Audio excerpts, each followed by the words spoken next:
Persiapannya enggak begitu banyak.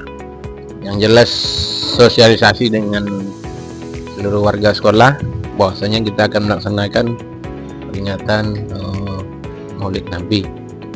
Ya pada intinya di acara ini kita tujuannya untuk mawas diri, introspeksi diri, bermuhasabah.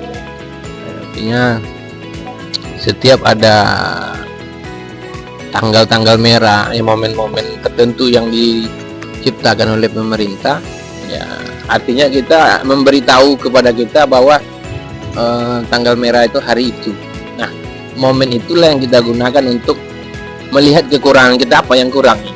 Jadi kita isilah dengan kegiatan-kegiatan ini sekurang-kurangnya apa yang disampaikan oleh Al-Ustaz, apa yang kita dengar hari ini ya dapat bermanfaat.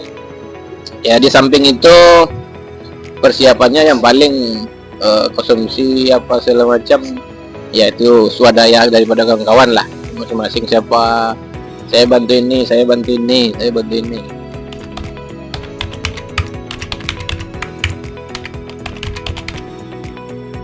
Ya pertama tadi yang dapat kita ambil kesimpulan, pertama ya pembacaan ayat suci, dan yang paling penting. Yang kedua ya tausiah agama, baik dari umum maupun khusus daripada khilafiyah Rasulullah SAW yang disampaikan oleh Al-Ustaz kita, Ustaz Maulana. Inti daripada kegiatannya itu ada selawatan juga di dalamnya, ya mungkin kita kira.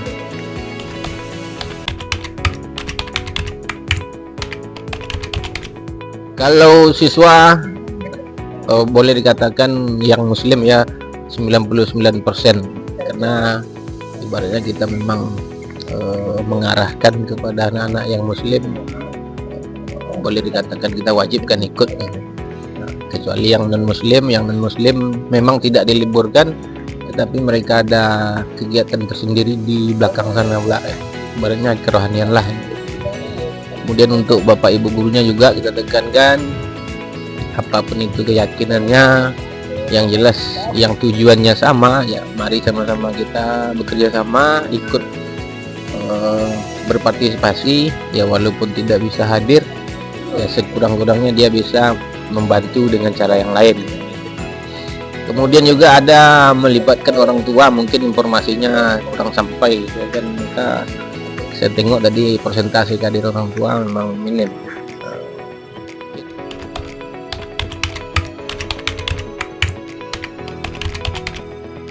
Tema tausiah kita hari ini sesuai juga yang diinginkan atau diminta dari SMK Negeri 1 Pangkalan Kudas ini, yaitu meneladani akhlak Rasulullah untuk menciptakan generasi yang kreatif dan berprestasi. Nah, jadi tadi kita fokuskan bagaimana mengangkat kisah-kisah kekreatifan Rasulullah SAW. Ya, Rasulullah itu sangat kreatif orangnya. Salah satu contohnya tadi yang kita sampaikan adalah dalam berdagang. Jadi orang-orang Mekah itu sebelum Rasulullah jadi pedagang, beliau berdagangnya monoton aja, bawa duit ke Syam, lalu belanja di Syam, lalu jual balik kembali hasil dagangnya itu di Mekah. Jadi untungnya cuma satu kali. Ketika Rasulullah menjadi pedagang, beliau membaca peluang. Kenapa enggak dibeli barang di Mekah, produk Mekah dibeli, lalu nanti dijual di negeri Syam, hasil penjualan itu dibelikan pula produk Syam yang enggak ada di Mekah, nanti dijual lagi. Jadi Nabi Muhammad itu menciptakan pola dagang yang baru yang belum saat itu ya, belum dikenal oleh orang Arab jahiliyah. Jadi beliaulah yang menginisiasinya, sehingga untungnya kan double. Nah, daripada uang yang dibawa kan nggak ada untung nih.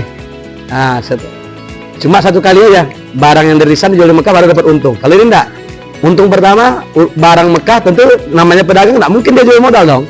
Dia harus hitung untung sampai di Syam dia jual untung. Nah, barang Syam juga ketika di Mekah tentu untung. Jadi ada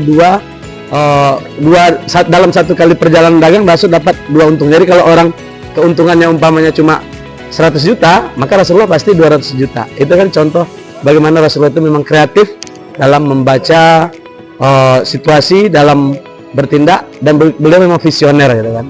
Jadi itu yang menjawab tema kreatifnya. Adapun prestasinya ya kita semua-semua tahu, baginda Rasul itu dari Allah sendiri kasih prestasi. Bahkan salah satu orang Yahudi di Amerika pernah menulis buku, beliau membubuhkan Nabi Muhammad itu adalah nomor 1 manusia dari 100 orang yang beliau teliti. Nabi Muhammad adalah yang pertama atau nomor 1 yang paling berpengaruh, yang paling berprestasi di atas dunia ini. Mungkin itu dari tema dan penjelasannya.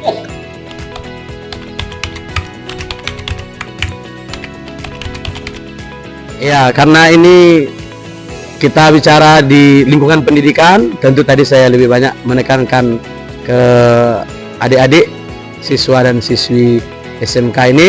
Pesan khususnya ya tentu ya jadi orang kreatif lah seperti Rasulullah. Artinya berpikirlah kreatif disesuai dengan bidang ilmu masing-masing. Ini kan sekolah kejuruan, jadi ada yang jurusan pertanian, ada yang jurusan masak-memasak tadi, ada yang mesin dan lain sebagainya.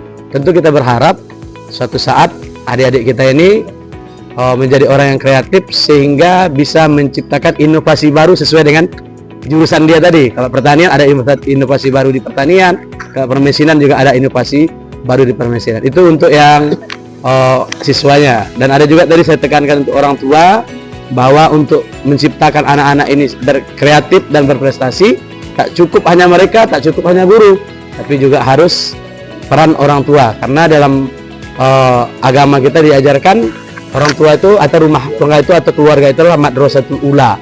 Pendidikan pertama itu di sana. Keberhasilan itu hampir 70% kuncinya di sana dulu gitu ya. Nah, lebih khusus tadi saya tekankan pastikan mereka mengkonsumsi yang halal karena itu adalah modal dasarnya supaya cakrawala dan pemikiran mereka bersih sehingga bisa menjadi generasi kreatif dan berprestasi tadi insya Allah.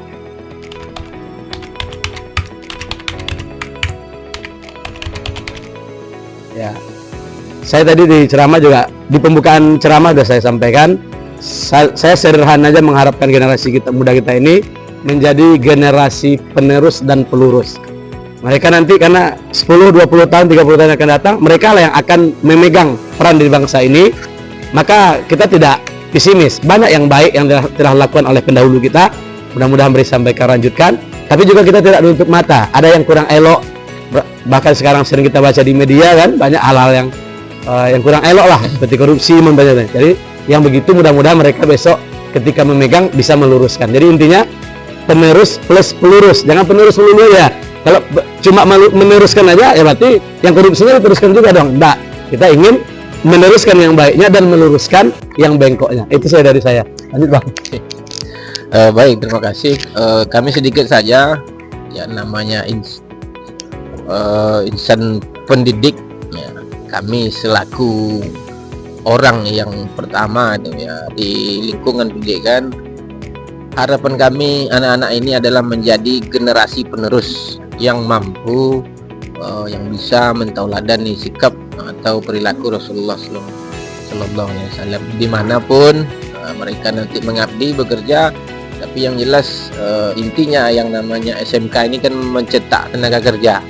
Jadi dimanapun mereka bekerja nanti tetap berfokus landas utamanya Al-Quran dan yang keduanya Al-Hadis, dan juga termasuklah mencontoh sikap dari tauladan Rasulullah Sallallahu Alaihi Wasallam. Itu saja mungkin. Terima kasih.